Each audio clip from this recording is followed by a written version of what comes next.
በተለያዩ የኢትዮጵያ ከተሞች ህብረተሰቡን ተጠቃሚ ያደረጉም በርካታ ዘመናዊ የመልሶ ማልማት ስራዎች በመከናወን ላይ ናቸው። ከተሞችን የማዘመን ሂደት ቤቶችና ህዝብ ተኮር ምቹ መንደሮችን መገንባት፣ ፈጣንና ቅልጥፍና ያለው አገልግሎት መስጠት እንደዚሁም አረንጓዴና ጤናማ አካባቢ ያለው ምቹ ከተማን መፍጠርን ያጠቃልላል። በዚህ ረገድ በማዕከላዊ ኢትዮጵያ ክልልም በከተሞች በመከወን ላይ ያሉ ተግባራት የከተሞችን ደረጃ ከማሻሻል ባለፈም ለነዋሪው ምቹ ከባቢን ፈጥሯል። ይህን ቀጣይ ከማድረግ አንጻርም ቢሮ የተለያዩ ይዘት ያላቸው ጥናቶችንና የህግ ማዕቀፎችን በማዘጋጀት ከባለድርሻ አካላት ጋር በእነዚህ በተጠኑ ጥናቶች ዙሪያ መክሯል። በቀጣይ በሚከወኑ ክልላዊ ተግባራት ዙሪያም በመድረኩም በስፋት ተመክሮበታል። በዚህ መርሃ ግብር የመክፈቻ መልእክት ያስተላለፉት በምክትል ርዕሰ መስተዳድር ማዕረግ የከተማ ልማትና ኢንዱስትሪ ክላስተር አስተባባሪና የክልሉ የከተማ ልማትና ኮንስትራክሽን ቢሮ ኃላፊው አቶ ስንታየሁ ወልደ ሚካኤል ከክልል ምስረታ ማግስት ጀምሮ የክልሉን ከተሞች ለማዘመን አሰራሮችን ከማሻሻል ጀምሮ አዳዲስ ኢኒሼቲቮችን በመተግበር ስራዎች ሲሰሩ መቆየታቸውን ጠቁመዋል። በተለይም በተያዘው በጀት ዓመት እጅግ የተሳካ ስራ ስለመሰራቱም ያስረዱት ያሳለፍነው ግማሽ ዓመት የክልላችን ከተሞች በእጅጉ የተነቃቁበትና ወደ ብልጽግና ጉዞ ሀዲድ የገቡበት ጊዜ ነበር ማለት ይቻላል። በከተሞች በሁሉም መስክ ያደገ የህብረተሰብ ተሳትፎና ተጠቃሚነትም የተረጋገጠበት ጊዜ ነበር። ከተሞቻችን የነገ የብልጽግና ማዕከላት መሆናቸውን አይቀሬ የሆኑ መስመር ላይ መሆናቸውንም ያረጋገጥንበት ጊዜ ነበር። የክልሉ ከተሞች የእድገት ምጣኔና ዝማኔ እንደ ሀገርም ተሞክሮ እየተወሰደባቸው እንደሆነ አስረድተዋል።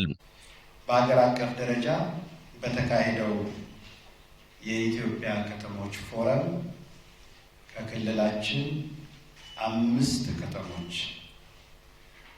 እውቅናና ሽልማት ያገኙበት፣ አገልግሎትን በማዘመን ስራችን እውቅና ያገኘንበትና በሀገር አቀፍ ደረጃ በየፈርጁ ባሉ ከተሞች ልምድ ማካፈል የጀመርንበት፣ በኮሪደር ልማት ስራችን በአንድ ጊዜ በ7 ከተሞች ማስኬድ በመቻላችን በሀገር አቀፍ ደረጃ እውቅና ያገኘንበት፣ ከተሞቻችን የ20ኛውን የኢትዮጵያ ብሔር ብሔረሰቦች ቀን በዓል በአማረ ዝግጅት ክልላችንን በሚያኮራ መልክ ማካሄድ የቻሉበት፣ በራስ አቅም በአጭር ጊዜ እና በጥራት ፕሮጀክቶችን የመፈጸም አቅማችንን በማጎልበት ግልጽ ውጤቶችን ማስመዝገብ የቻልንበት ጊዜ ነበር። በቢሮ በተሰናዳው የምክክር መድረክ የሚገኙ ተሞክሮችን በሁሉም አካባቢ ገቢራዊ ለማድረግ እንደሚሰራም ነው የቢሮ ኃላፊ የገለጹት። ይህ የምክክር መድረክ እነዚህንና ሌሎች የተመዘገቡ ውጤቶችን ለማላቅና አዳዲስ የተቀረጹ ሀሳቦችን ለመተግበር መስፈንጠሪያ አቅም የሚጨምርና ማነቆችን የምንፈታበት መድረክ ነው። በቀሪ ወራት በኢኒሼቲቭም ይሁን በመደበኛ ስራችን ልዩ ልዩ ርብርብ በሚደረግባቸው ዋና ዋና ጉዳዮች ተግባቦት የምንፈጥርበትና ግልጽ የአፈጻጸም አቅጣጫ የምናስቀምጥበት መድረክ ነው።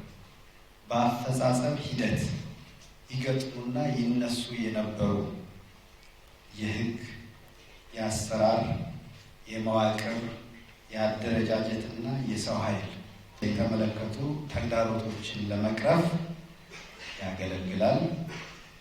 አንዳንድ በህብረተሰባችን ዘንድ የመልካም አስተዳደር ችግር ሆነው ሲነሱ ለቆዩ ጥያቄዎች ምላሽና መፍትሄ የሚሰጥ የምክክር መድረክ ነው። ተሞክሮችን ለመጋራትና ግልጽ አቅጣጫዎችን ለመያዝ የሚረዳ የምክክር መድረክ ነው።